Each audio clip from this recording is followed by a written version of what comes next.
Hey guys, this is Alex, and welcome to the Two Dudes, Brews, and Reviews podcast. On today's episode, Austin and I are talking about My Chemical Romance's 2006 emo rock opera, The Black Parade. If you like what you hear, consider subscribing to the podcast, give us a rating or review to let us know what you think, and maybe even tell your friends about us. With that being said, we hope you enjoy the show.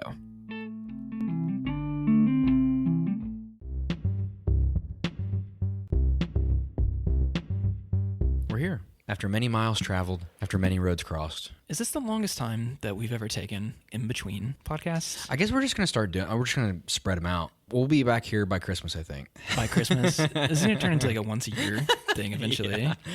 Yeah. Oh boy. Fuck. No. Absolutely not. We'll be back in the full swing of things here soon. You got a lot going on, to be fair. To be fair, that's no fucking excuse. I'd say it is.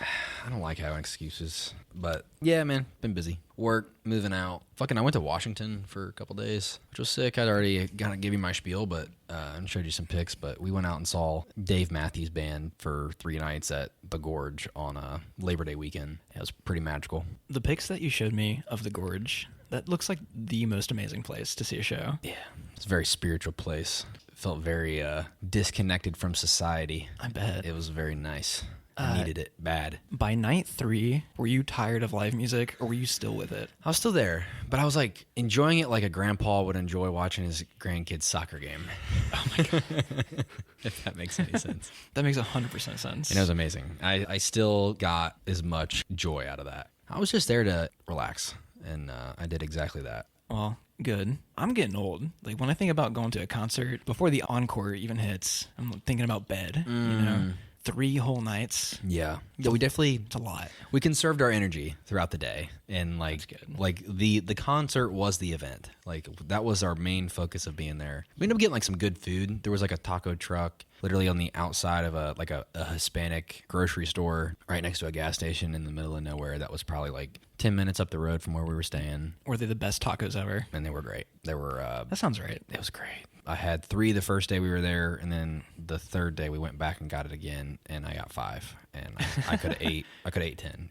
They were amazing. Like, what kind of meat was in them? I rocked the beef. The beef while I was there, but I just got like a classic street taco, real small tortilla, beef, onion, cilantro, a little bit of hot sauce. Like the only way to have a taco. Yeah, and it was amazing. What is it about making food in a truck that improves the quality of food so much? Brings it back down to earth, brother. Like, those are just fucking people trying to make a living. Is that what it is? I don't know, man. It's always so good. It was, man. And I had a couple oranges that were in their grocery store. They were the best oranges I had ever had. And they weren't no Kroger oranges. I fucking actually took one home on the plane. It somehow like made it through my bag, like in my carry-on bag. I kind of forgot it was there. Like, I don't think they give a fuck if you bring food in. Was TSA slipping? They were big slipping. I'll put it that way. They did not give a fuck. So I had a fucking orange on Tuesday morning at work, and I'm like, I just flew this fucking shit in from Washington, motherfuckers. That orange traveled many miles. And it was still really good. We had a good time, man. It was very chill. You're moving into your new place. Moving into a little apartment. Had to give up on the house dream. On your own for the first time. It's been interesting. Fucking, I feel exposed. I remember the first night living on my own in the apartment. I remember like looking at the ceiling at night and being like, I'm really like out here. Yeah. It's just me and Liv now. Yeah, man. It's a weird feeling. I'm excited. I haven't died yet, so I'm doing something right, I think. You do have a bathroom and a bed. True. And a couple dogs. Yeah. You're living the dream. I got it made. Got the basement all spruced up. Yeah, man, it looks fucking good down here. Thank you. Hopefully this is just the beginning. Yeah. We got to make this thing the studio. It needs to be respected as that. Yeah. I'm going to be on the lookout for more geeky stuff. I'd be more than happy to bring some shit over, too. Like, I got plenty of records that we can throw up on the wall or something. So I need to get some frames. I'd like a full wall of a few of the artworks, at least. Did I tell you that the like official vinyl copy of Scaring the Hose came in? Oh, did it? I haven't cracked it out of the wrap yet. You've been waiting on that for like 4 or 5 months, right? Yeah, I think we pre-ordered out in... Shit, when did it come out? Did it come out in like March the spring? or April? Yeah, so I think they were supposed to ship in July. That feels like it came out last year, right? In my mind. I know. But yeah, man, it's been good. Been chilling. Well, not really. I have not been chilling, but you've done 0 chilling. No, even in my chilling, I'm like trying to figure out the spirit of life. For me, I haven't been anywhere. Haven't gone to any shows. I've been running lately. Yeah, man. I'm happy that you're doing that shit. I can tell. I've lost about 13 pounds so far. That's good, man. Around there. I've plateaued a bit, but hey, you ain't got to fucking keep losing. But, yeah. you know, like, I don't know, you seems like it energizes you in a way. I've been like taking like vitamin D and shit every day now. Yeah, look at you. You're on your way. That's helped actually. Yeah, a man. lot. You do that too, right? I haven't because I get enough sun typically, but it's the changing of season right now, so I'm about to get back on it. Yeah, man. Good for you, man. I'm glad. Thanks. Other than that, I have officially completed the entirety of Twin Peaks over the last 2 months, I believe. Are you still down to show me? Yeah, I was hoping that you would be down for that. Absolutely. Later. Fuck yeah. You don't have to see any of the other episodes you'll be as confused as I am. So Okay, good. It's very isolated. Good. So Did it live up to your expectations? The Return did. Okay. For sure. First 2 seasons, it's 1990. Right. It was on ABC, you know? It was like the first hour-long drama, I think. Like everybody says like The Sopranos. It was like the one that did that. But 13, 14 years prior, Twin Peaks was the first one that did the hour-long format, continuous story. It was interesting, but it was very old, you know? Right. But The Return was like a little bit more indulgent. Yeah. I mean, it's like 25 years later. Really? I believe. And the movie was good too. And Yeah. that's from the 90s. But loved it. I'm obsessed with Twin Peaks now. Good. I'm already rewatching The Return. That's awesome. So, Excuse me. We're drinking some Suntory whiskey, Toki, just like some blended good shit. I'm a little buzzed. I'm getting there fast. Yeah, it's whiskey. This is doing more for me than 3 Miller Lights did for me. I'm getting earlier. hot. I'm in a sweatshirt. I'm getting fucking hot. What are we doing today? Fucking talking about one of the greatest, most influential punk emo records to ever exist. It's quite the statement, but I think I agree with you. I don't think this album's sacred, but yeah, the Black Parade, man, holds a special place in most of young whites' hearts, I think, from our generation. It still seems like it has a hold on people. I think it's timeless. I'm sure we'll talk about it, but I think the record kind of stands in a place in time that's like really respectable. It's aged remarkably well. Yeah, it's partly due to the inspiration that it came from. Also, I think it like kind of defined a culture at the time. I think rightfully so. I think it like is on the heels of like the .com boom.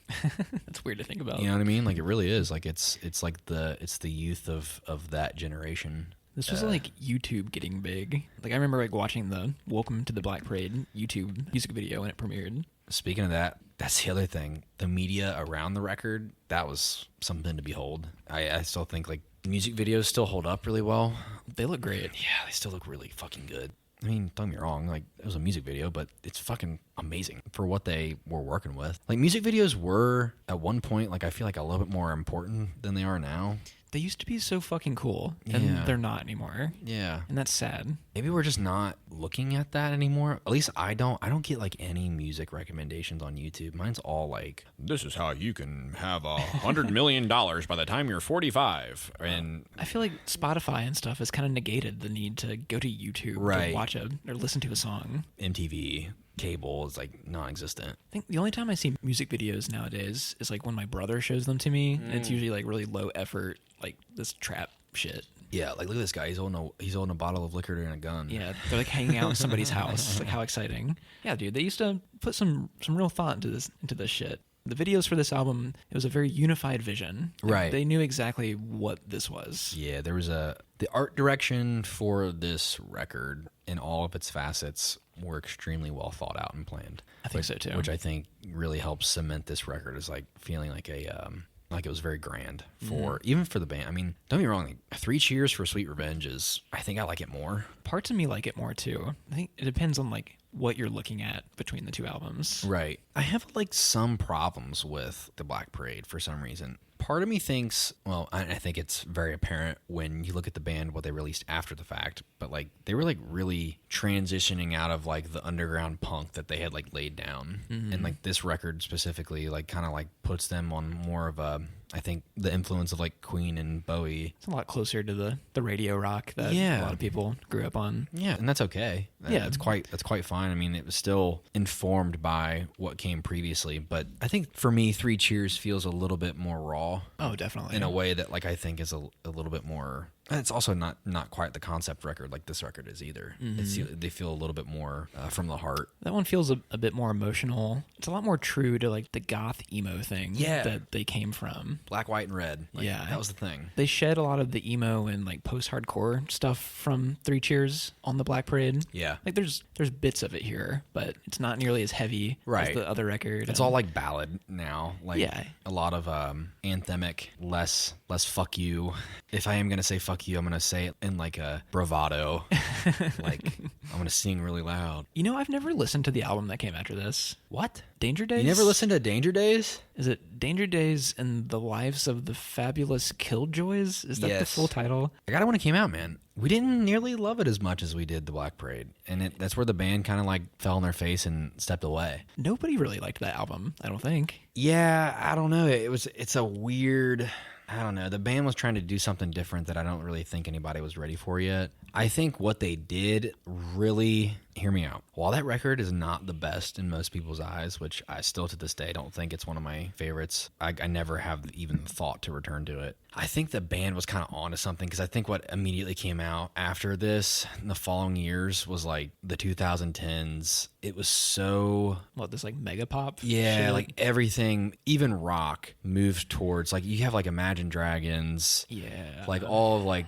Fall Out Boy kind of moved in that direction too. Yeah, and Panic at the Disco did the same thing. Like they all moved into fucking pop orientation. And like that's fine. It's cyclical, but it mostly sucked, to be honest. It did. And no one, I never think like, dude, I need to go back and I need to listen to fucking B.O.B. and Eminem and fucking, you know what I mean? I'm like, I need to go back and I need to listen to fucking Airplanes.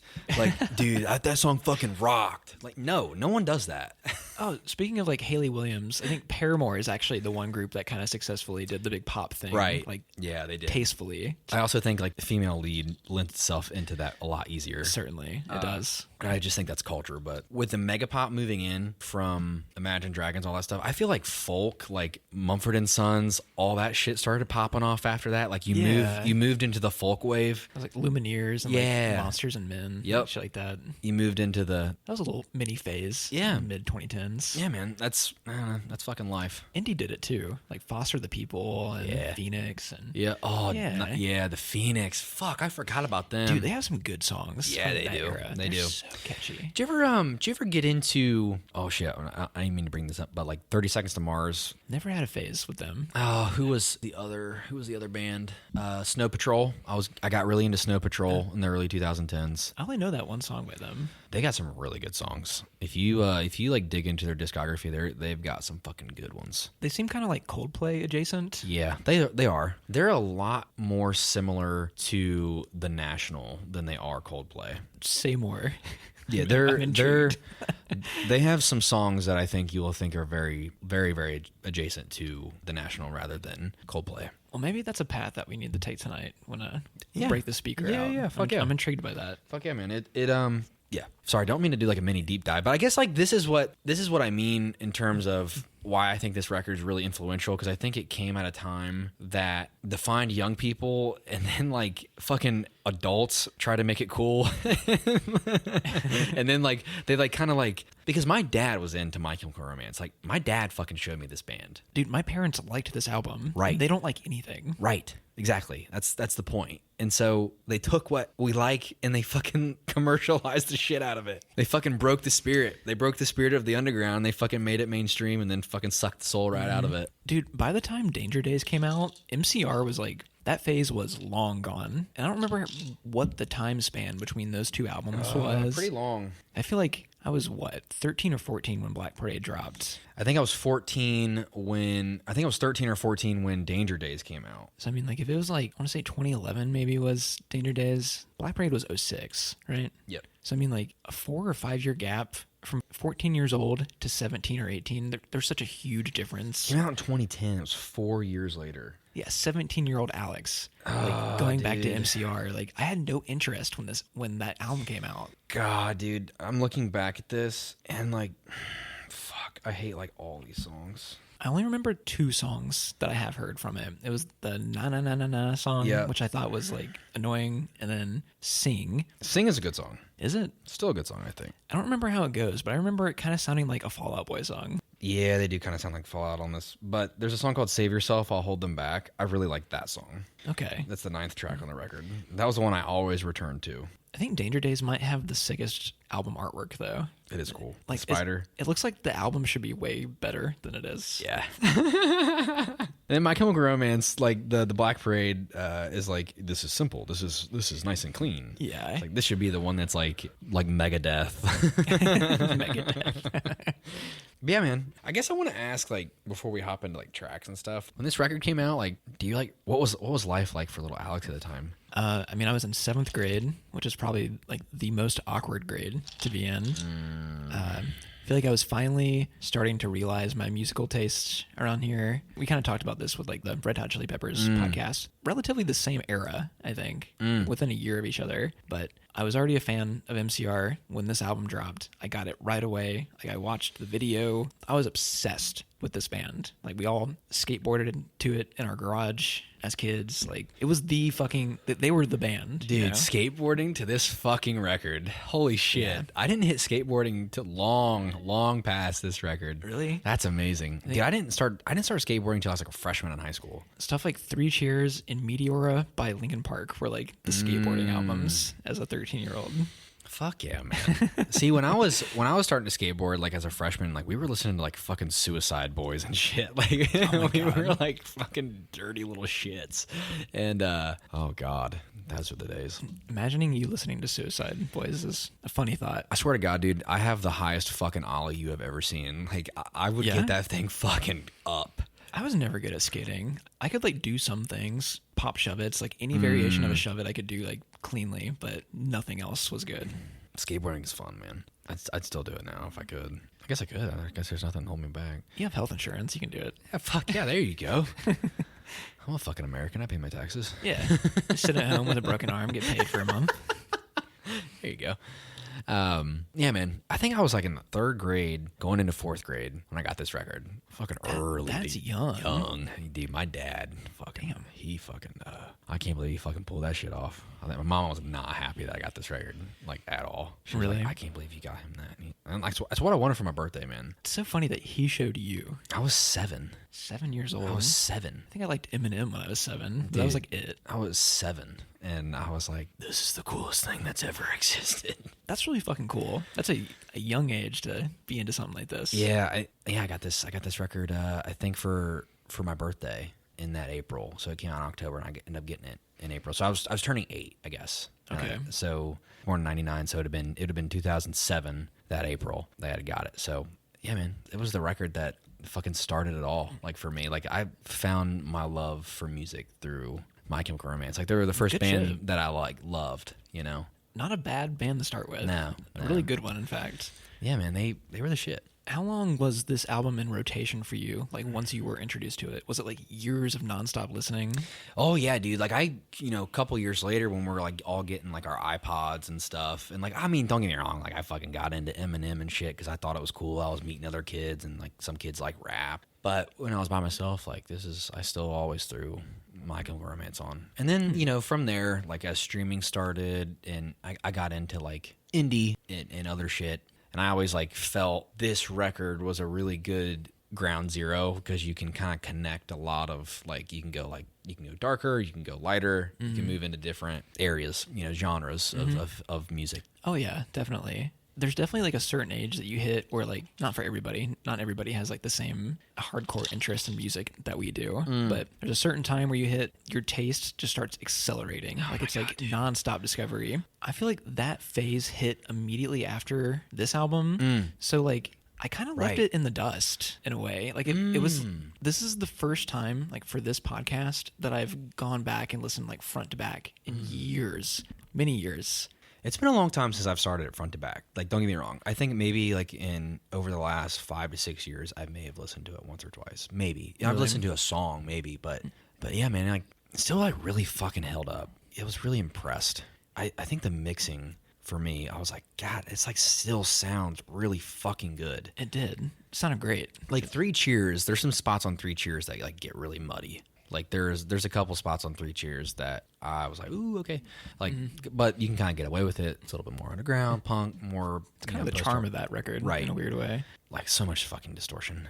You know, this record, like listening to it with a little bit more of a critical ear that I've developed over the year, I'm like, God damn, like I've never really heard this harmony kind of stand out kind of like this. You know, before I was like, oh, like that's the Queen influence. I'm like, okay, that's where that comes from. There was a surprising amount of variety or like influence on the songs. Like I felt like each track has its like own unique flavor, and I don't just mean the song sounds different, but like there's a legit different tone going on like from track to track. I feel like I think for me, one of the hardest things that going back and listening to, I was like, I guess as a kid, I never really had the knowledge to discern track to track. I'm like, oh, it's just a record. There's a fucking piece of art on the front, and it's an album. Here's don't track one. Here's track two. This is what it's called. This is what it sounds like. And then now going back, I'm like, okay, there are a lot of things going on here. And I think at first I was like, oh, this record is not focused whatsoever. These fucking idiots, I can't believe I like this. And then I'm like, oh, wait, hold on. You're an idiot. Shut the fuck up for a second. Like, they're doing something here. Shut the fuck up. I think it's pretty uniform. Right. Like from track to track, even with that variety going on. Right. I think a lot of that has to do with like the way we open up with the end. It's folk, or not folk, excuse me. Like there's an acoustic guitar that leads us in, and then like deep into the album, like when we get down to like Disenchanted, that comes back in. And like there are breakaway moments throughout the album where that's still there. And then you have like piano ballads, and then you have obviously like the full blown rock, you know, emo punk. Yeah, man. Let's listen to some songs. All right, we can get into the thick of it. Dude, the end. Yeah, man. The end. Well, it's the beginning. Great fucking intro track. I love this one. Yeah, man. I love when tracks are basically one track split into two parts. And the first two tracks being the end and dead. I feel like I can't have one without the other. Right. In a weird way. It's an epic way to open the record, which I think for a long time I always thought Welcome to the Black Parade should open up the album, just because it's like, oh, it's the title of the record and it says Welcome to the Black Parade, and then you're like, track 4. In the beginning does sound like an intro to an album, to be fair. Right. You know, it always kind of threw me for a loop, but now I think this is more appropriate, just because I think this like opens up the record into like the spectacle. There's a spectacle involved. Like even though the record is like dark and looming and emotional and still has your punk emo influence, like there's something very grand about the record. And I think these first two tracks like really are a good introduction to what this record will be. And then it also like kind of like ties off from Three Cheers. Like they're still in their element, and I think is a nice little soft exposure to what we're gonna dive into. This track is fucking awesome, dude. Beginning with like the acoustic guitar, the EKG flatlining, and I know that kind of like leads us into Dead at the end. I love when the electric guitars come in and it hits like this big grand, this big band feel, super epic. And then when it fades into the second verse, there's like this weird moment where it kind of gives off a barbershop quartet vibe, where there's like these harmonies kind of float in, and there's like finger snaps all of a sudden. Like those nice little touches. Right. I love that. I think what's really important that I think that really needs to be talked about, like essentially the spectacle, the theatrical element of the record. It's like, okay, this is the start of a story. This is our main character being a patient that's dying of cancer. Like Gerard Way will take on, the lyricism will take on many characters. So like, for instance, the first few lyrics are, now come one, come all to this tragic fair, wipe off that makeup, what's in his despair, throw on the black dress, mix in with the lot, you might wake up and notice you're something you're not. Essentially, he's bringing in, everybody gather around the bed. It feels like you're opening a storybook almost. Right. It feels like... It's like a prologue. Yeah. Like the announcer coming on, like, this is the show you're about to watch. And there's mockery involved too, I think. I think the punk lyrics lean into with, like, so gather round Piggy's hand, kiss this goodbye. Like, I'd encourage your smiles. I'll expect you won't cry. Like, you know, it's making fun of the whole process of death. I see. Like, it's like, I always have this really weird feelings like at funeral parlors. It's like some guys like, oh, wow, can I get you a water? Or like, can we have the family come up here? Are you going to the site afterwards? Can we put this little flag? I'm like, fuck you, man. You're getting paid. Fuck you. Fuck you, man. Yeah. I'm like, this is their mindset. Okay. I see what you're saying. This track borrows very heavily from David Bowie's song 5 Years. Yeah. The way the track fades in with the first verse and then the refrains at the end where it's like, save me, like that repeated melodically, it's straight up 5 Years, David Bowie. Not saying that is a bad thing. It's a great track to borrow from. And that's also the first track off of Ziggy Stardust. I like seeing some Bowie influence. I'm big on that. Yeah, I guess younger me could never even know what it meant when this record came out for like the influences that it had. But now I'm like, okay, cool. Yeah, fuck yeah, man. You see those flavors now. Yeah, it's a spicy flavor. So spicy. All right, Dead, which comes on the heels of track 1. Yeah, perfect transition between the two.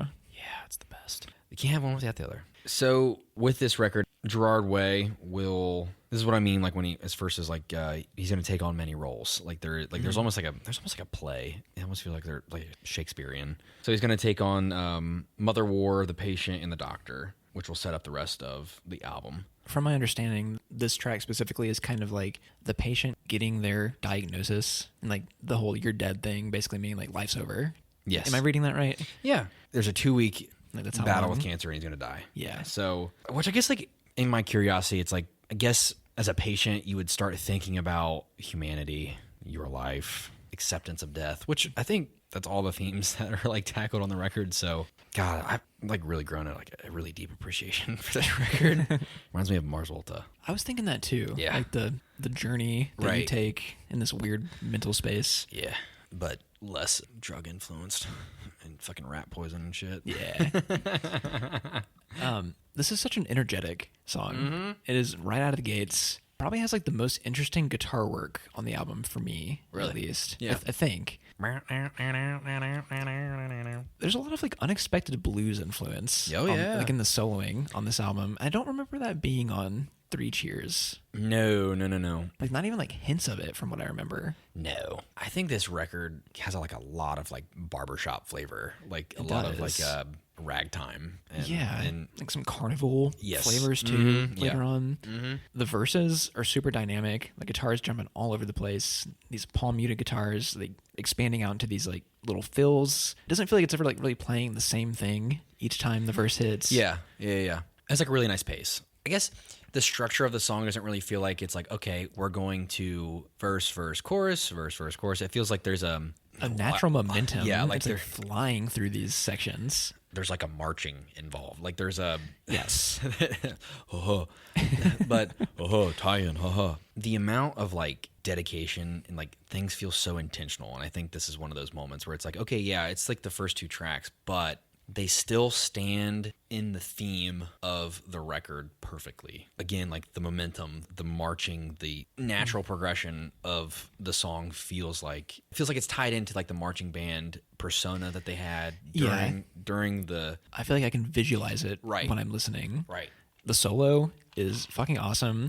Yeah. Do you remember this being on Guitar Hero 2 Yes. back in the day? Yes. It was so fun to play from what I remember. Yes. When I got into playing Guitar Hero after we were playing Rock Band we were fucking playing Rock Band every fucking time we hung out for a long fucking Like time. 6 months straight almost. It was awesome. It was fucking great. When I was playing at home, I was always playing My Chemical Romance songs because they're just fucking fun to play. That's the other thing. These songs are like still really fun.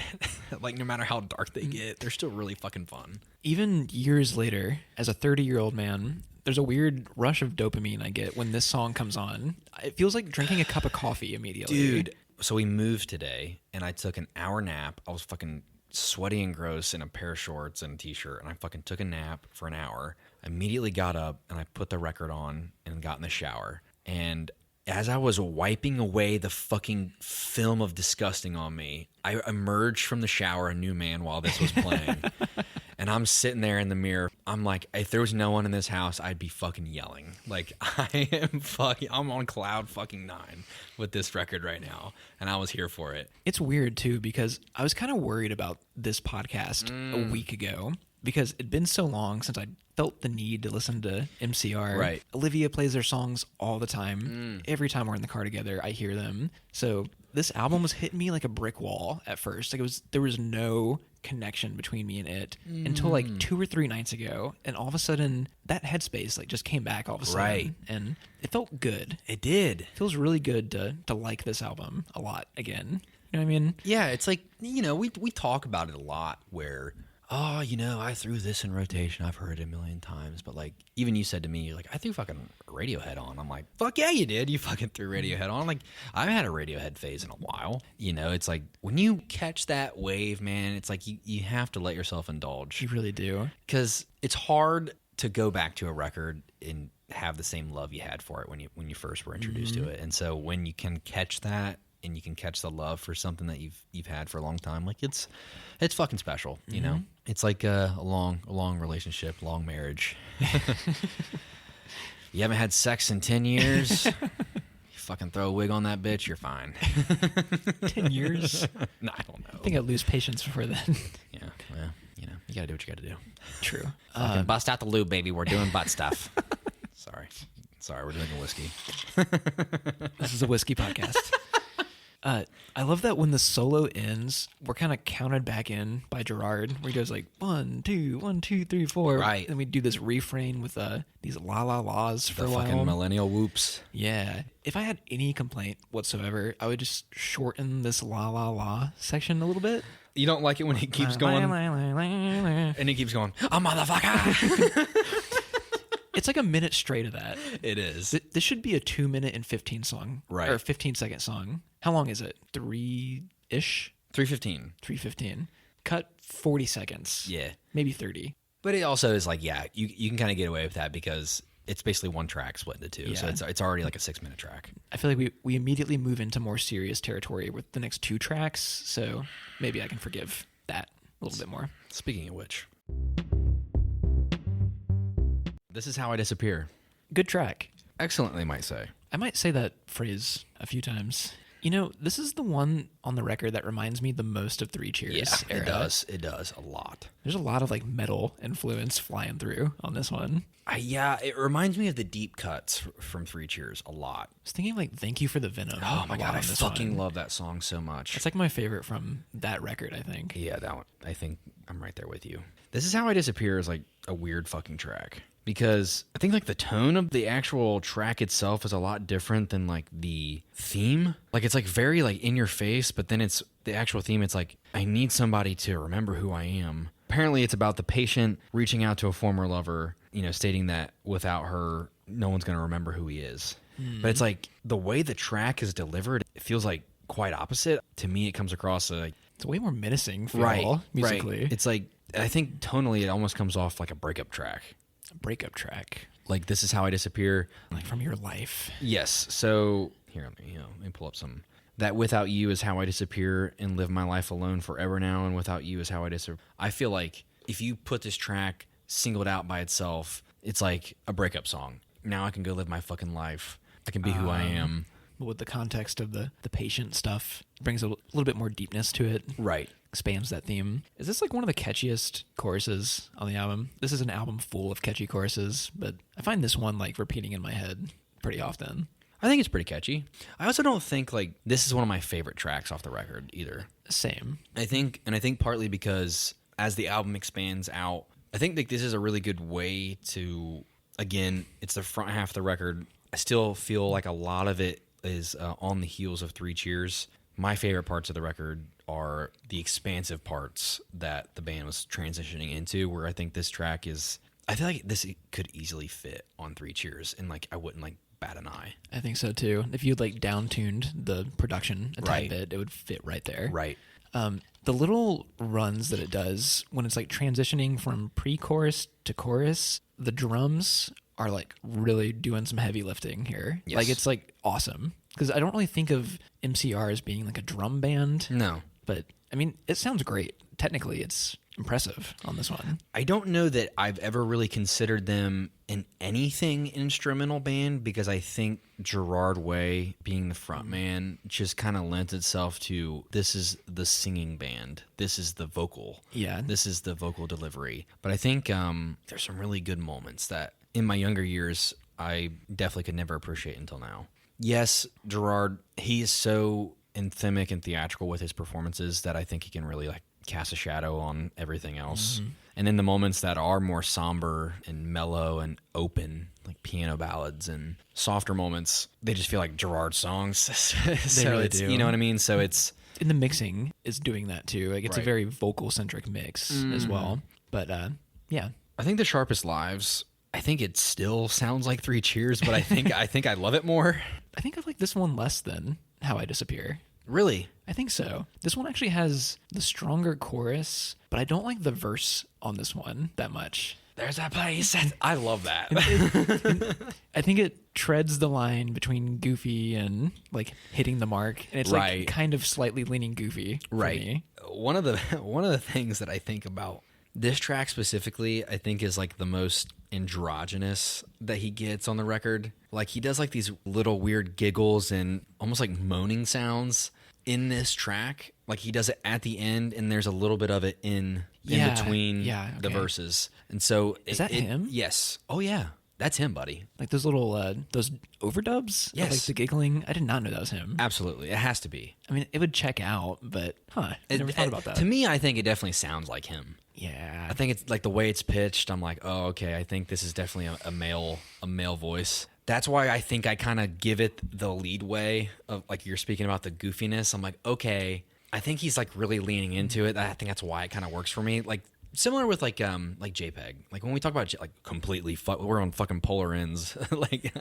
but he leans into the fucking goofy, and you buy it. I think like this track specifically is like a really fucking goofy track in the middle of otherwise like a very serious record. yes. So it can kind of come off weird, where I think it like that's why it leans more towards Three Cheers, because Three Cheers gets goofy, but you can get away with it more. It does. It's dirtier. Like this record's like really cleaned up. You know, I feel like 90% of the time this record's like really sharp and punctual and poignant. We're executing a vision. This track kind of feels a little bit off the rails.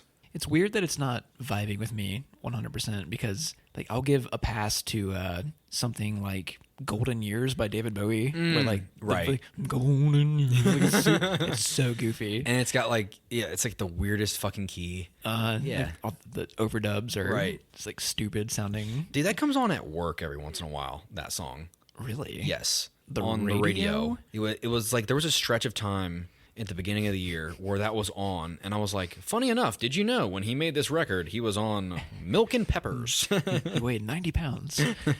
And everybody's like, what the fuck are you talking about? I don't even know this song. I've never heard that song on the radio. And it was Ever. bizarre. That's crazy. It's fucking bizarre. But yeah, I don't know, just a personal thing. It's just not vibing with me 100%. And that's fine. The chorus is awesome. Here's a shot to remember, or something Yes. like that. Like the way it rings out without the instrumentation for a moment, it's so awesome. I think one of the reasons why I love the track itself is that I think it has like these really nice breakaway moments in between verses and choruses where I feel like there's a lot of momentum that's being built, and then you have like these goofy moments with the giggling and the laughing. I don't know. It just vibes with me. It's the little bit of the kiss of emo punk that's like dirtier that I think kind of like fills the need that this record will kind of abandon moving forward. Yeah, this is kind of like the last hurrah going into the semi-title track. Some of it will come up later, the punk, but I think it's more in line with. We'll get there, but I think it's more in line with the record itself. One last small thing on The Sharpest Lives.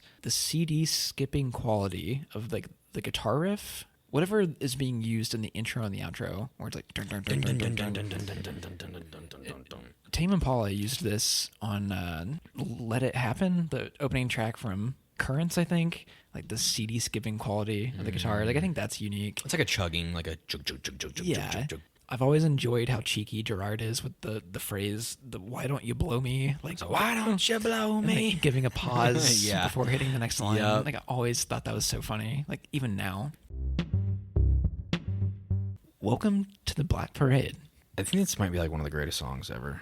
I think I see why it got the success. I see why an adult would be like, I can do that. Dude, this track screams Bohemian Rhapsody. Yes, a all lot. day. Yeah, that's immediate thoughts. And I never have really oriented it that way in my mind. Neither have I. But when we just listen to that, the mix, I'm like, no, that's Bohemian Rhapsody. That's what that is. That was a multifaceted, sectioned out song. A lot of ideas. it feels really weird to put it in that frame because it's like, oh no, this is punk. Now I see it more for kind of what it is. It feels like the punk is like the last ingredient in the song. That's true for the whole album, maybe. Right? You know what I mean? Like it's the structure that like it really shined for me. Yeah. In the mix that really shined. Like the actual clarity of the track itself and the way it was delivered in my ears was the most important piece of the song. This is the first track that like kind of lets itself develop. Like the mixing feels like it's on crack on this one because we're starting with single piano notes and like slowly cascading into the more epic shit. This might be like the marker in the sand where it's like, okay, here, moving forward, we're going to branch out a little bit. Like, don't get me wrong, we contract at certain spots, but I think like the first two tracks are a nice, gentle, brief introduction, which I do think those tracks really expand well. They're multifaceted in their own ways, but then you get Sharpest Lives and then This Is How I Disappear. Those feel like really compressed. Yeah, those classic like, MCR songs. Like two like regular ass songs. Right. And good ones, but of still. Course, track like this, you're like, okay, well, first and foremost, like one of the greatest music videos of all fucking time. And then the fact that I felt like I saw the commercial appeal for the first time because it like still stuck with me and like it came across as like a quality track rather than like appealing to like immature adolescent emotions. I kind of see why they made their mark that they did now. It feels like really mature for what otherwise could be like knocked off as a really immature genre. I mean, the jump from Three Cheers to this is honestly remarkable, like in terms of scope and ambition. I think like Three Cheers had, honest to God, like some of the same potential that like this track kind of this album capitalizes on. And think so? Yeah, I think like tracks like Ghost of You and Helena. I think like tracks like that are was that their first stab at this? Yeah, like they're kind of, I think those are yeah, you know what I mean? I've always felt like the singles on Three Cheers like sound so far ahead of the deep cuts, even though I love the deep cuts. Right. Stuff like Helena, Ghost of You, I'm Not Okay. Right. Like those felt like they were more anthemic. The first step to this. That makes a lot of sense. You know, like don't get me wrong, like when they're off the rails on that record, fuck yeah. But I think I don't know. I see the track in a way that I the tom run and like you can barely catch it. Like you know, it's like you gotta want to pay attention to it. But when it's there, it's like super clear because you can get lost in the. Damn, those drums sound so good. They were really fucking crisp. I love the tuning of the drums. They're like the toms are really fucking soft, like really nice and soft and mellow. Which like I hate when toms are like really snappy. Like when toms are snappy, fucking count me out. You know what I mean? Like that's what your snare's for. Like your tom should be low end, like in the mix. Right. Yeah. Is it a controversial opinion to say that like the verses and chorus are like the least interesting thing to me on this one? Like the bass song is like the most vanilla. The window dressing is like the bread and butter of this track. It's so fucking good. I completely agree with you because don't you feel like, I don't know, I feel like me personally, the lyrics are like, it's cool. Like, don't get me wrong. Like the visual imagery that they're trying to paint for you is really fucking cool. And obviously I think like it's even more influenced when you're watching a music video and all that shit. But yeah, when you're just like trying to listen to the actual track itself, it feels, I so closely associate the track with the music video because that's how I consumed it as a child. But when you listen to just a song, yes. I don't think I've ever appreciated a mix quite like I saw it. Like, that was good. Like in that intro. Just the whole mixing of that track was like really special. It really is. I think on this most recent go around, listening to this track specifically, the verses and the chorus, they seem like an overly caffeinated version of the track I want. Like I wish they are rushing through these verses and choruses where I'm like, slow down. Like I want maybe a few more lines like before we jump into the chorus. Not to mention that like the pacing, it gets so fast. Yeah. Not to mention like this is only a 5-minute track. I want 7. It feels like it should be 7. Right. But it's also like you would have to cut up a radio mix. I think that's why this song is so fucking popular though. When it did play on the radio, I remember the edit was that they, during the intro, like when I was a young boy, it skipped the second go around. Like when the rest of the instrumentation jumps in, it would just go, it would do the piano intro and then straight to verse 1. Right. I'm sure Sometimes I get the feeling. that they probably shaved off like a full minute Right. for the radio edit. That second go around on that section, like, Yeah, man. you need that. We're building into like that's the best part. Like to me, Yeah. like that's where, like, don't get me wrong, like, you know, the nice little piano motif is amazing, but when you're literally introducing the marching band, basically, it feels like a performance, like a true display of what the track is, being the Black Parade. Yeah, like somebody's starting the show. You have one instrument leading in the rest of the marching band, and then you have calls about the marching band, and you have, I don't know, it was very cohesive. And also, like, I don't even know that I give a shit about the lyrics. I don't even know that that's what I care about. It's the feel. structure. Yeah. This isn't my favorite MCR song, but I think it's their most like musically accomplished by far. Conceptually, from a lyrical standpoint, I think that I saw it explained that Gerard Way sees death comes to you in the form of like your fondest memory. Right. And like this is the memory of the patient, like their fondest memory going to this parade. I think that's an interesting idea. I don't know if I have a fondest memory yet. I don't know if I could tie death to that. I would have to think long and hard about something like that. We can talk about it later. We will absolutely get there. I can see it already. Oh, good God. Do you have any more to say? I think I really. The outro is great.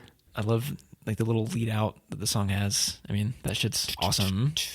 The timpani rolls on the snare. Great stuff. Even with the complaints that I had. I mean, this is like an all-time song for the band. Oh God.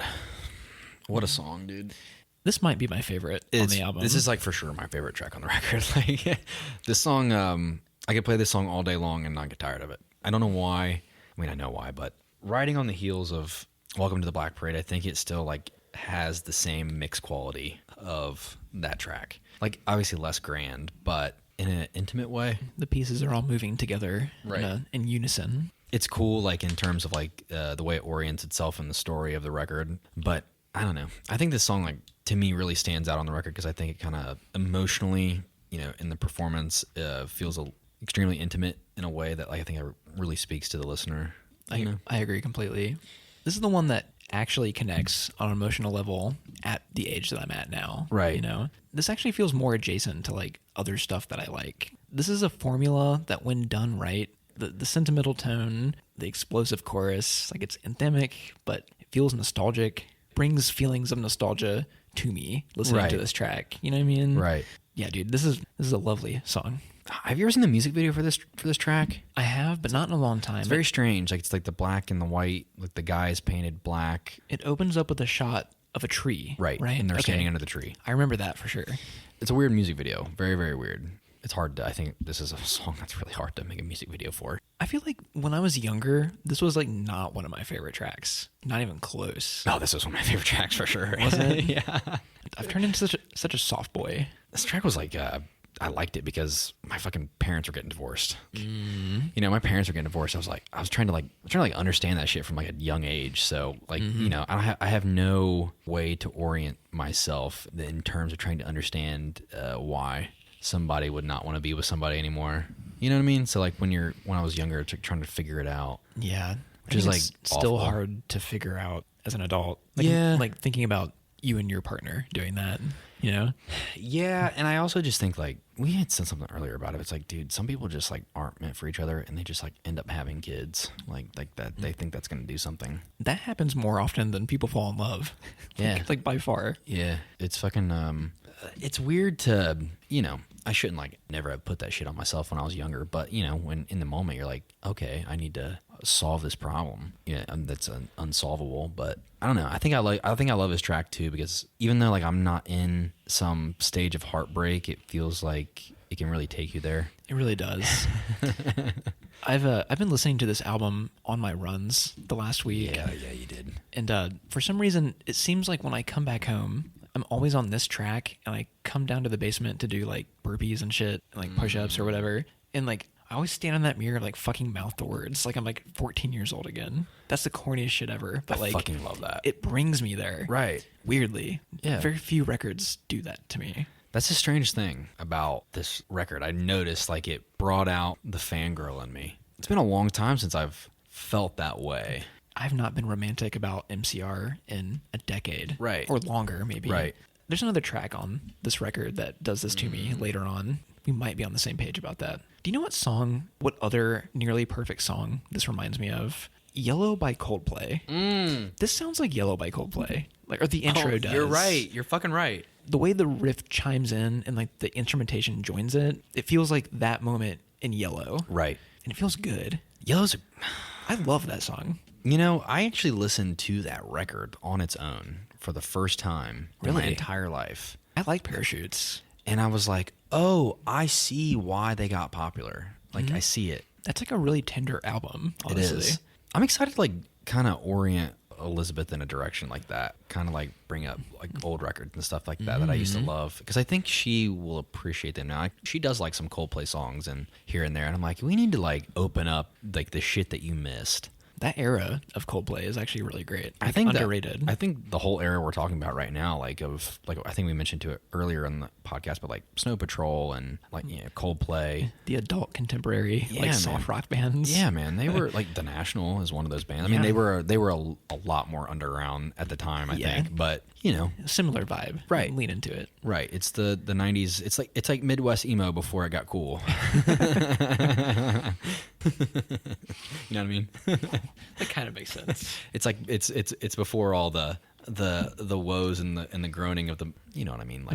What's a good song? The stuff you're talking about is more geared towards the 40-year-old man. This is the Midwest emo for middle age. Right. Snow Patrol.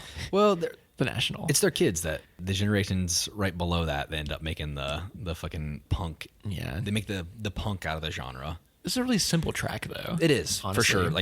It's so bare. I will say I'm so glad they gave a great solo to the ballad. God.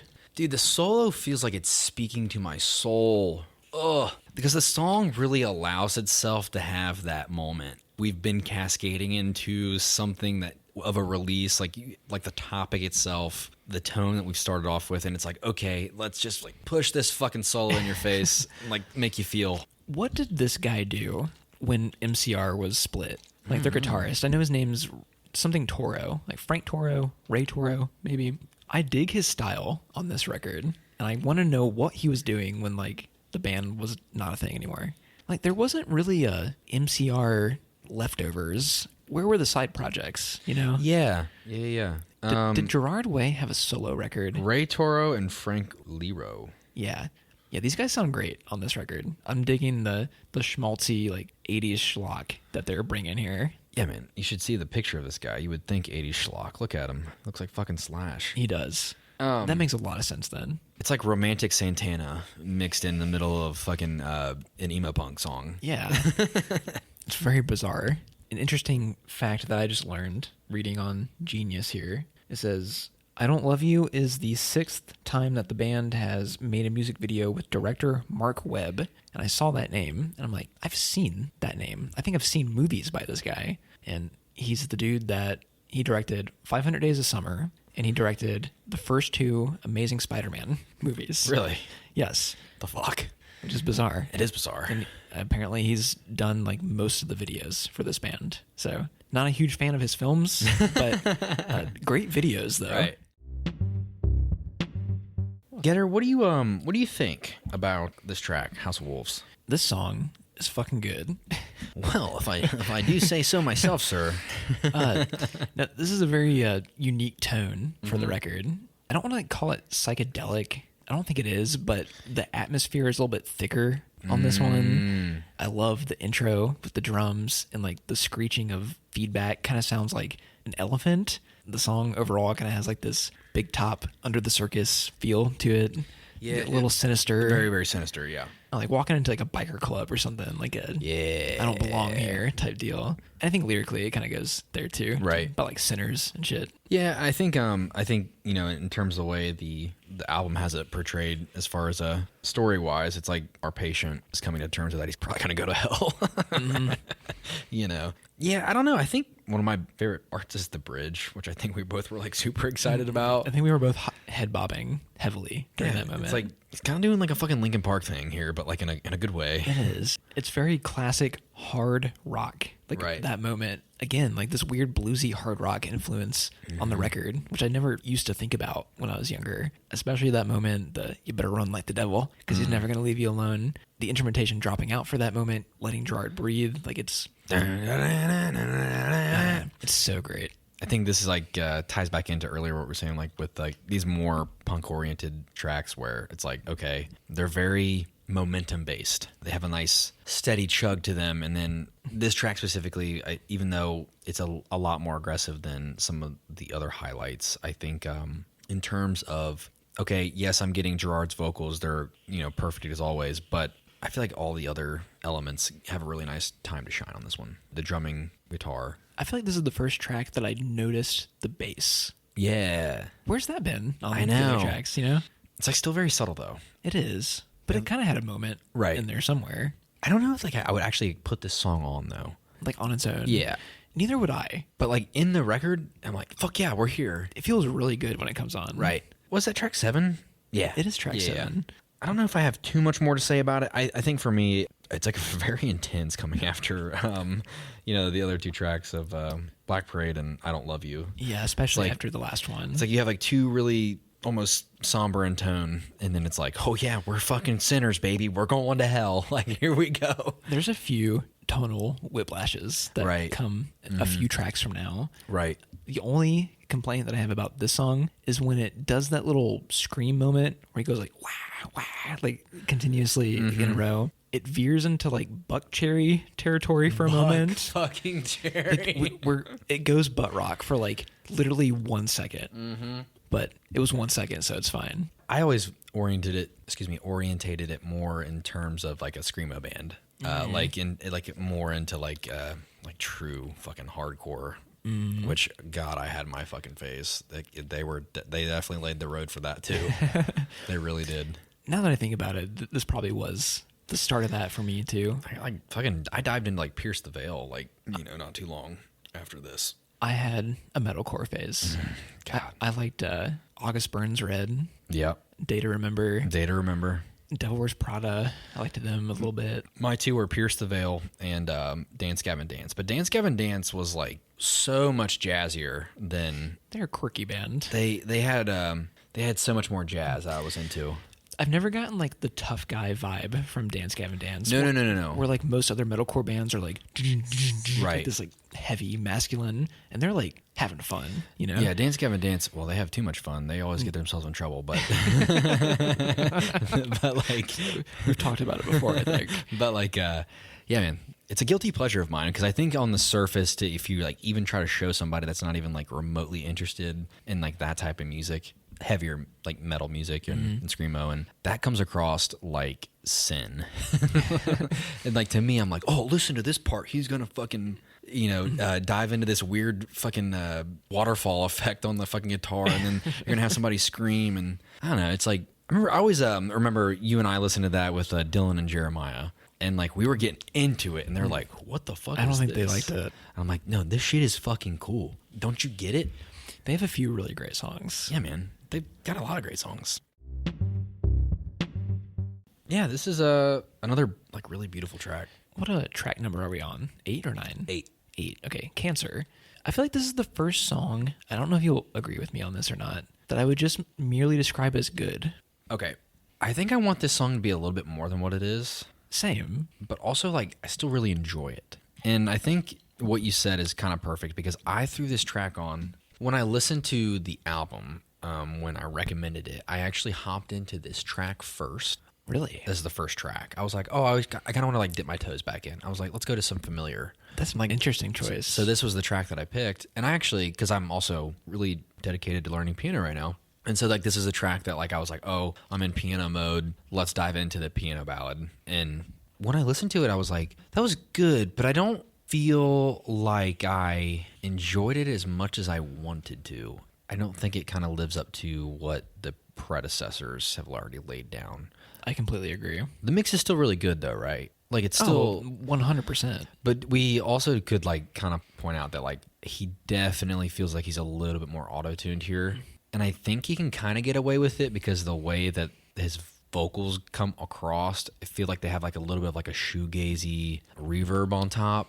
there's one point in one of the verses where I'm like, oh, there, it's coming through right there. I could kind of hear it. Is it auto-tune or is it like weird layering? I think it's like probably weird layering, but I don't think he can sing quite like this, to be honest with you.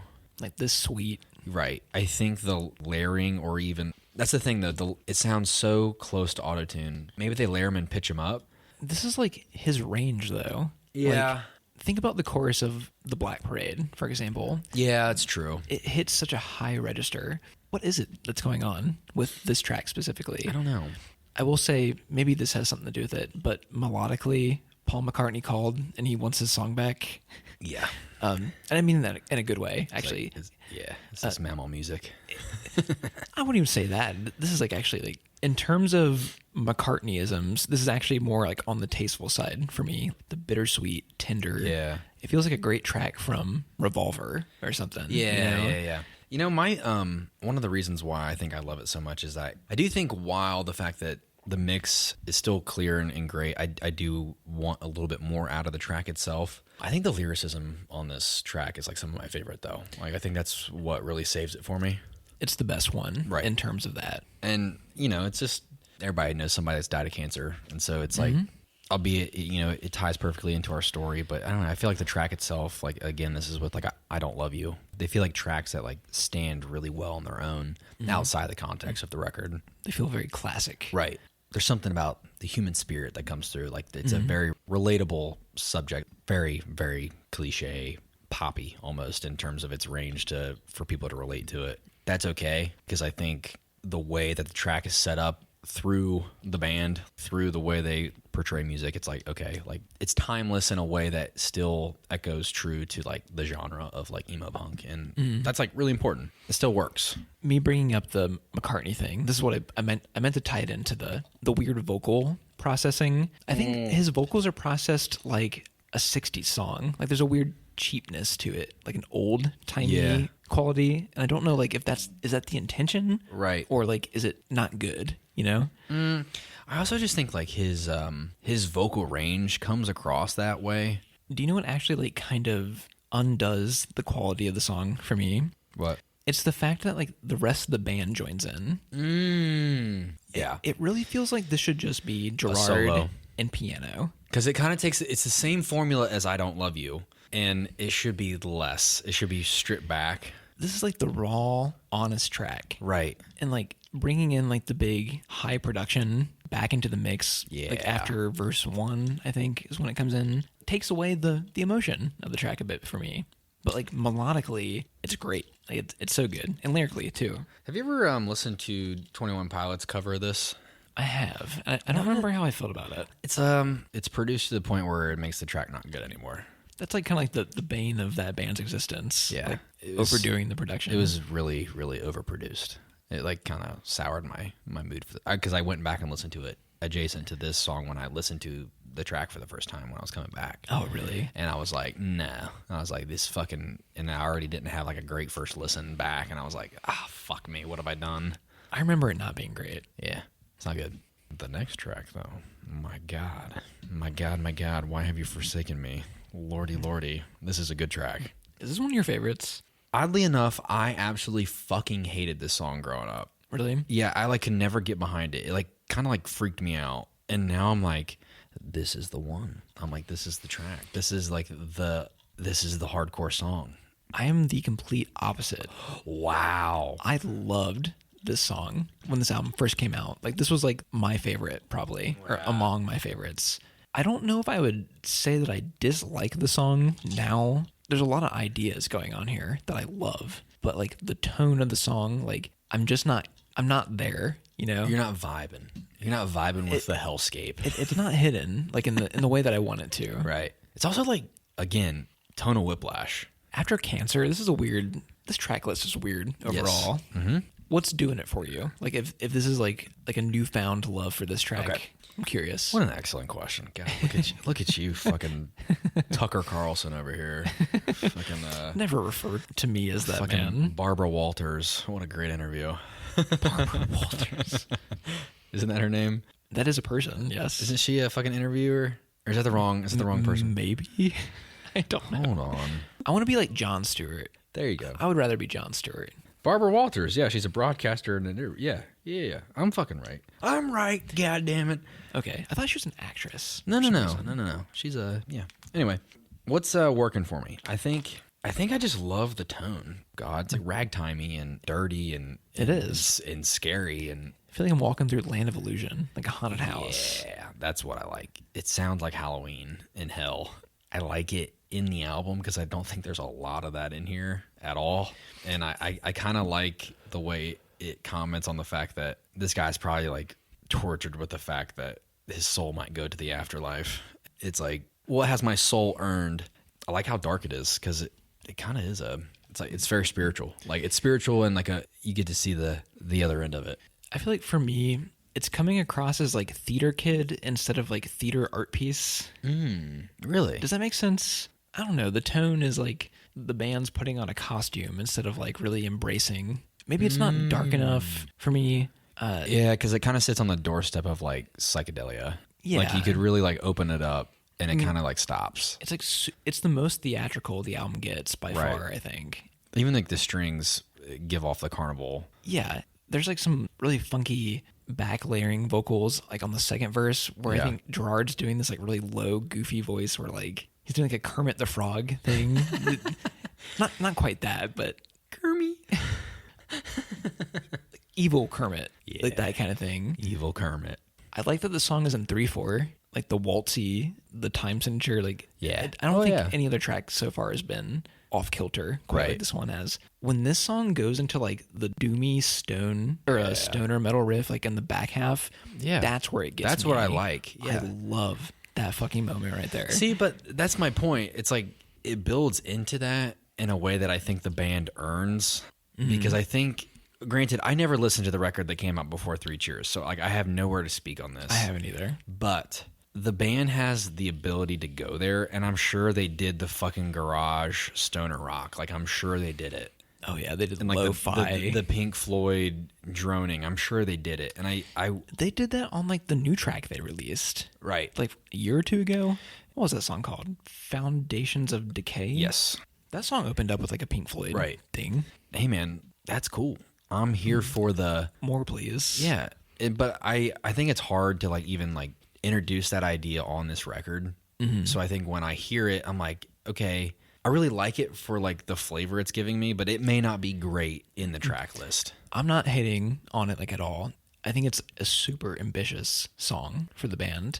I'll also shout out Liza Minnelli, who does guest vocals on this track. She's the woman that appears in the back half. Are we listening to two different songs? I don't think I've ever noticed the female there's vocals. Do we need to go back for a moment? Yeah, I would absolutely love to.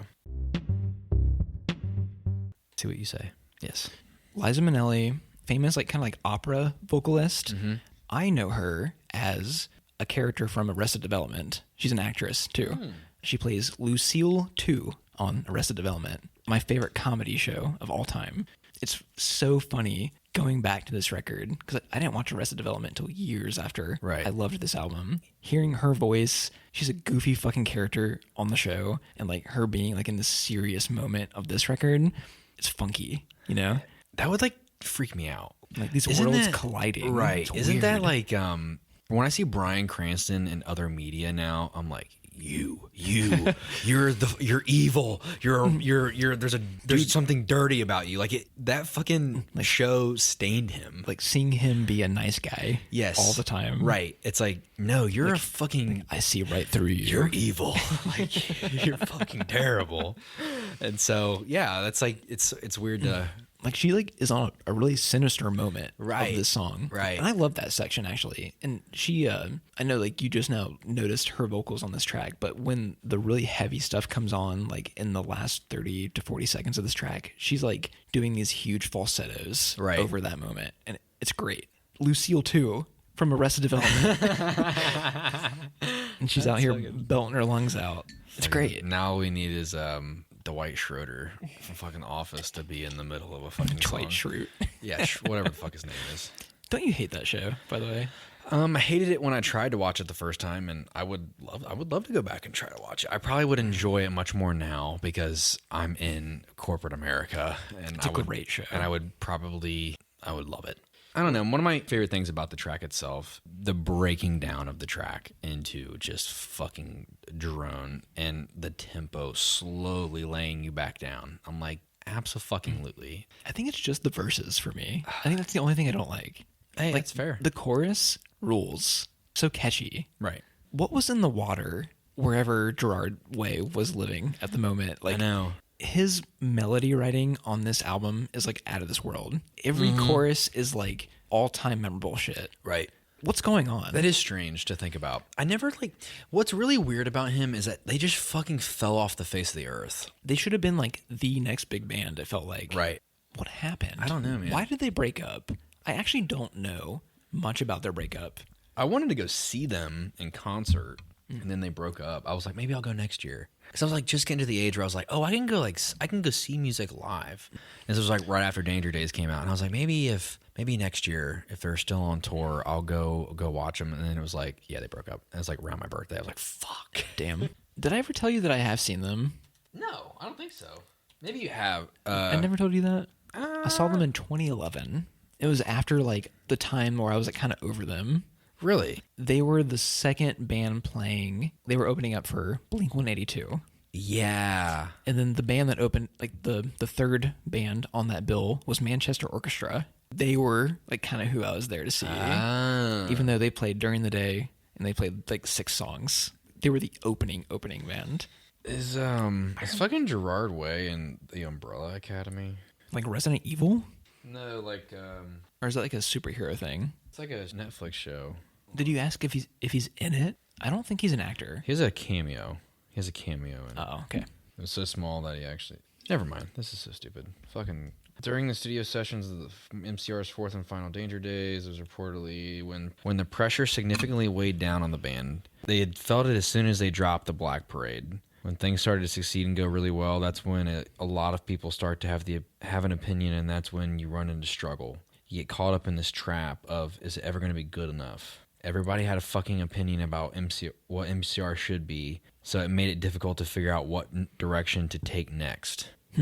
We definitely get offers to reunite. It's a constant thing. It's flattering, and it's really nice of people. I don't know. It just doesn't look like...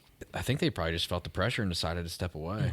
It kind of feels like they really peaked with this record, like really early in their career. And they may have, It feels like their sophomore record, but it's not. Yeah. And it's like, okay. And, I think they might still be recording music. Maybe we only get that track for a couple years, and then we get like 3 or 4. But like they end up making music after Danger Days. They released a couple of singles. Yeah. There was like a run of little EPs that came out. Yeah, Olivia listens to these songs all the time. Yeah, they're still good. They sound like the album that should have came after this. Right. They're among like the best songs that this band has. Right. Like some of those EP tracks, which is strange. Like, why wasn't that an album? I don't know, man. I would be really happy if they came back and they were like, okay, we're older now. Let's just fucking dive into the deep end and like be grungy and droney and go nowhere, but everywhere at the same time. I would love that. And I would, but if they don't ever make music again, they don't, That's life, man. I think even with the small discography they have, they've kind of etched out their path in music history. 2 of my least favorite tracks, back to back here. Sleep, one of your least favorites? Yeah, so Sleep, first I think what really turns me off is like you get like 10 to 15 seconds of like the same weird pre-recorded, I get these terrors and like it's like this repetition. It like cornballs the shit out of the song. I like that moment. And this, sir, we were gonna split paths here. I know. We were on a vibe and now we're gone. We're mortal enemies now. Now he wants to do battle to the death. Let's do course. it. All right. For this track, at least. Yeah.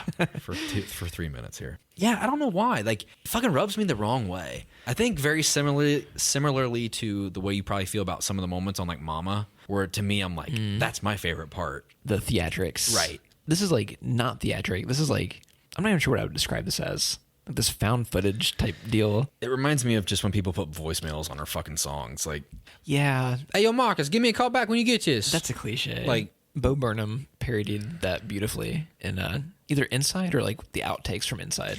God, I forgot we talked about that. We talked about that on this fucking podcast. Like a year or more ago. Is it bad that I'm starting to forget podcasts that we did?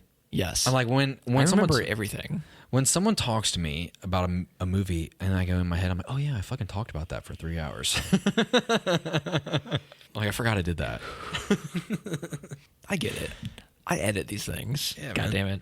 I'll admit this song is like one of the most regular things It is on the album. fucking regular. And the only thing they do to make it stand out is this like audio snippet at the beginning with this like piano underneath this voicemail, this guy speaking about something. When I was a kid, I actually thought he was talking about terrorists, like these terrorists. Because You had that George Bush in you.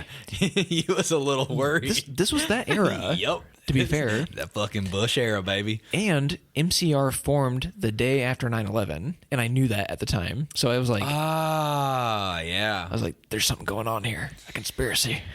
Fucking you, Alex Jones, the shit. Whatever the 2007 version of that was, They're fucking crisis actors, I tell you. there's nothing astonishing going on about this track, but I think the chorus is fucking great, and like that's what's doing it for me. The only part, Do it all. Dude. the only thing I think that's redeeming about this track for me is the guitar, and like I love the refrain that we get to like close out the track. It feels like we're descending down a staircase, and I don't know. I think the tone is like when they lean into the heavy distortion, I'm still there for it. But yeah, I think that may be kind of one of the reasons why I don't particularly love the track, because I feel like it kind of gets blended and muddled down in the mix, even though like it's not like super overwhelming. It's kind of like just loud though. Yeah, the distortion on top of what I think like has been a majority of like in the back half of the record is a lot of like clean reverb stuff that reminds me of like Goes to View off of Three Cheers. Like, you know, This is very similar to that, but And- lesser. Right. It feels like one of the tracks that I think could easily slip into another record, no problem. Like it's a slotted song. I agree. I won't fight to the death on that track. I think what does it for me is the track that follows, and so like it leaves a really bad taste in my mouth. Yes, teenagers. I don't know why was this song popular? It fucking sucks. Well, because it's teenagers and it's about them and it's on the fucking names on it. This kind of feels like the most commercially important song. Like it was the most important in establishing Their target audience. the rock radio audience. Like this was the one that reached out more, I think.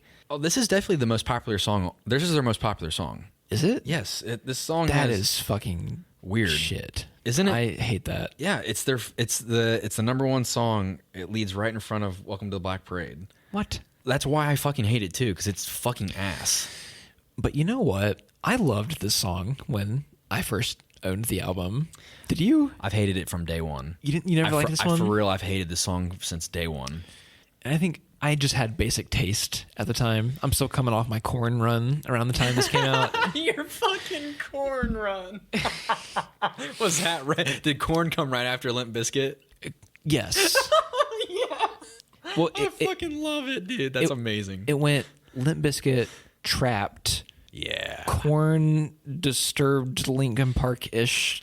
That's like kind of a melding of bands right there. Right. And then good stuff started happening after that. Fuck yeah. You know? I got introduced to Disturbed after My Chemical Romance when I was like 14, and it was cool when I was 14. It was fucking cool. I hate Disturbed. I fucking hate them. Yeah, they're up there. Oh, I really did love this song, though. I remember when this first started getting radio play, it felt like a betrayal to me. Like the deep cut song on the album. You're like, I have been unsheathed to the world. I'm given. It was mine, but it was given to somebody else. You know? The adults want to play with my action figures, kind of thing. Yeah, it's like this is Yes. fucking bullshit. Yes, it's like you know the song "Riot" by 3 Days Grace. Do I? It's my. I walk down the aisle to that song. Sorry. Okay, well, I liked them too. Right. Back in the day. Yeah. Riot was like the teenagers off that record.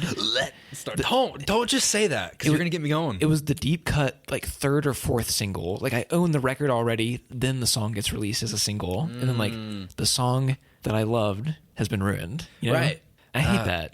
No wonder you song- fucking like Radiohead. That's where it all started. You're like, I must hide it. I must find something I can hide away. like fucking Gollum from fucking Lord of the Rings. My whole life's been like a fucking charade.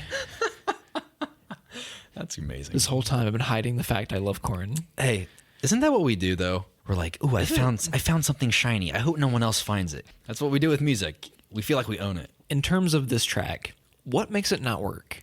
I just think it's like the most plain song. Like, I think Sleep is plain. I think this is the most plain song on the entire record.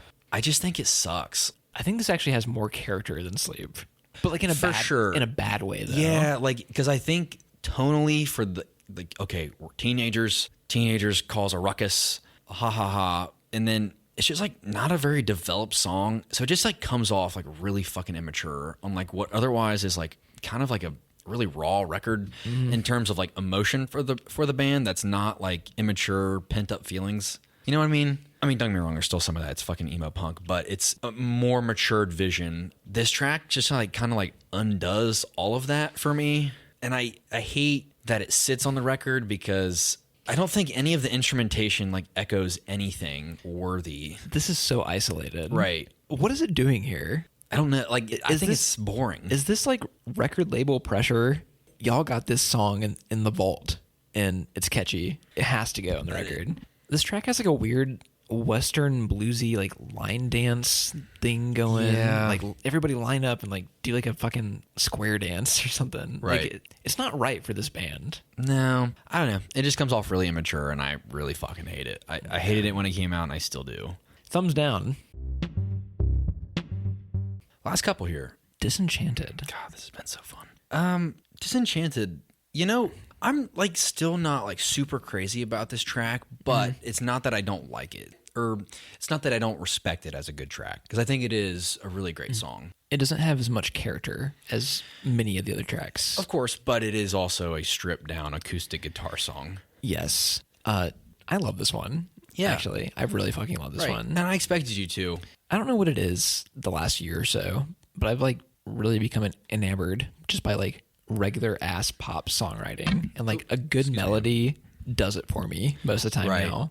As much as I love weird shit, if I sat down and was able to write 3-minute melodic pop songs for the rest of my life, I'd be so happy. That's kind of what speaks to me in a weird way.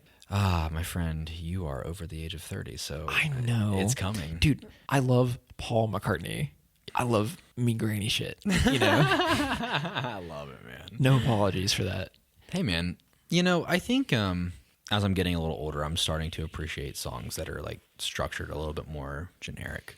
And it's not that like I want generic fucking radio hits, but it's like no, I want. Sometimes it's nice to have a nice, tight, emotional melody that has like a slight uplifting beat to it. Like it doesn't all have to be doom and gloom. Fucking yes. But don't get me wrong, I'll listen to 12 minutes of fucking a French horn and a guitarist go back and forth. And so will I. And me and you would gush about it for like 10 minutes. And we'd be like, this is the peak human experience right here.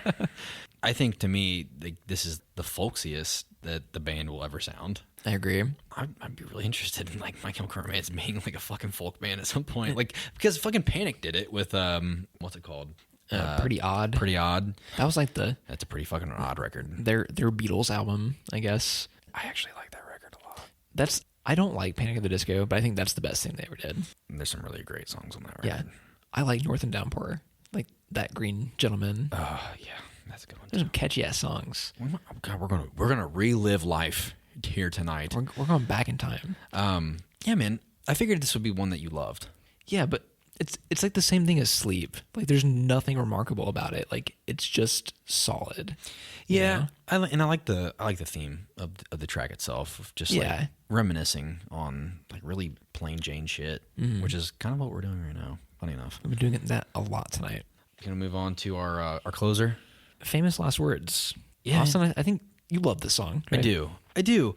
It kind of goes on a little too long at the end, I think, but it's also like it's a great closing track. It is. Like, even though it does go on forever and ever and ever, and like it's fine, but it's like it does feel like the marching band has like walked through town, and this is the last song they're playing, like into the fucking sunset. Yeah, I don't know. It feels good for the album to like, we're gonna leave you on this high note and we're gonna walk away. How many times on this podcast do we sit there and go, it was a really, really, really good record. I loved everything about it, and then like the last two tracks, I'm like, why the fuck did we end here? We've seen that many times. Like, it is a running theme for many of the records that we like. And they were like, there's this one thing that I cannot forgive.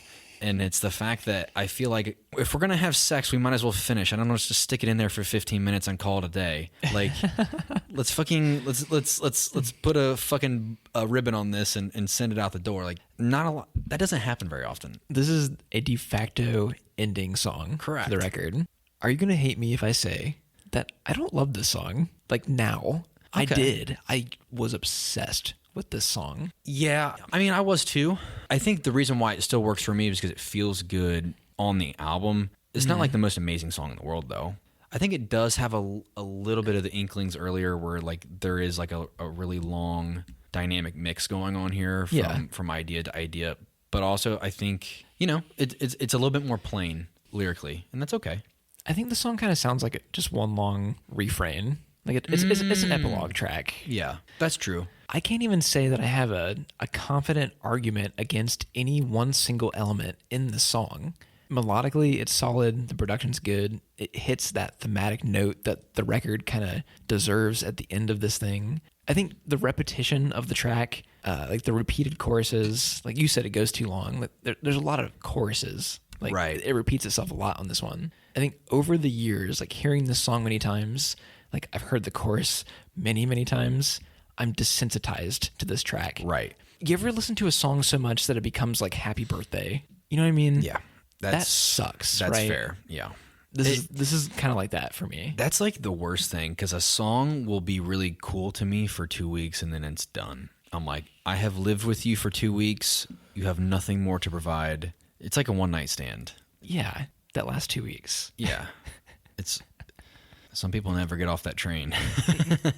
Like when the riff rips through on this one, it's so badass. Yeah, but it is a badass closer. But I feel nothing now. It's okay. I squeezed the fuck out of the juice out of this song at one point in my life. Like I don't know if I can get it back, which is weird. But it doesn't mean it's a bad song. No, it's not. Right. It's a great song. Exactly. Actually. It's okay. That's where it stands for me at 30 years old.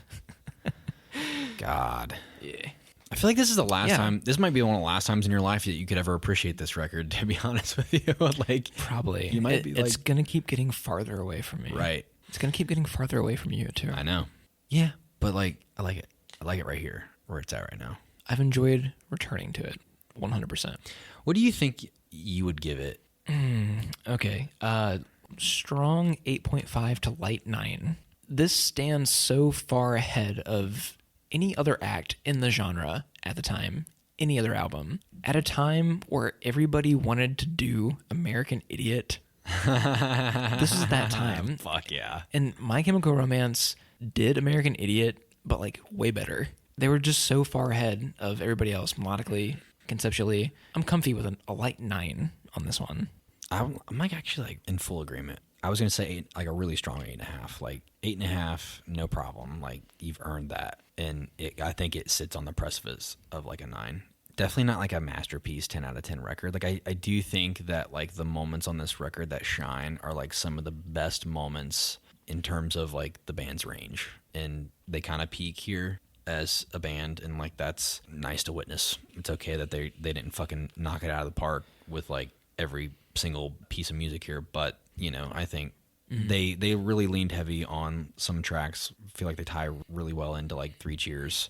Maybe just a slight step above, but still not different enough to remember to be able to differentiate.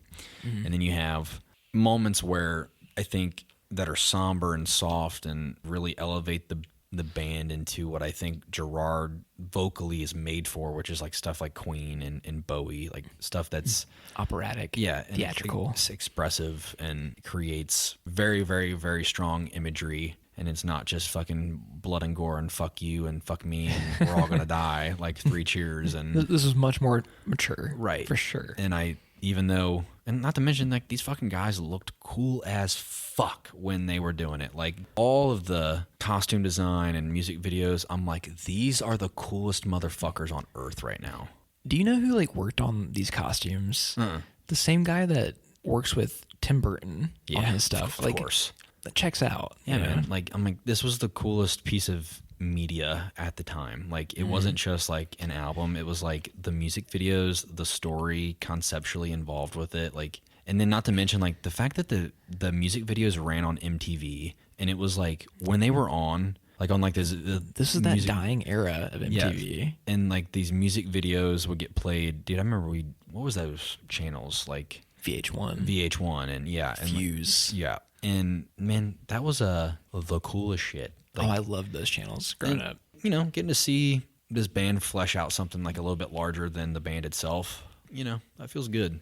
Glad we returned to it. It kind of feels like this can't ever happen again. It's so weird. I meant to bring this up earlier, but Reprise Records, their label, must have had so much faith in them after Three Cheers to the degree where they gave them like movie quality. The PR behind this album is insane. I mean, they fucking blew up like into a phenomenon. Like nobody else had that. Like Green Day didn't get that. Sum 41, Blink, Brand New, Taking Back Sunday, Yellow Card, all these adjacent bands. MCR like had like the theater aspect going like way harder. And I don't know. They were like definitely they have more of a pop appeal because like also like I'm sure Liv was like Gerard Way is the hottest guy to ever walk the earth. She's never said that to me, but it's there in the subconscious, I bet. You can infer what she was like. Yes. But yes. Absolutely. And dude, I had my stepsister growing up, all she cared about was boy bands and stuff. Like I mean, so did Elizabeth. I mean, One Direction and all that shit. Yeah, but they were the fucking boy band for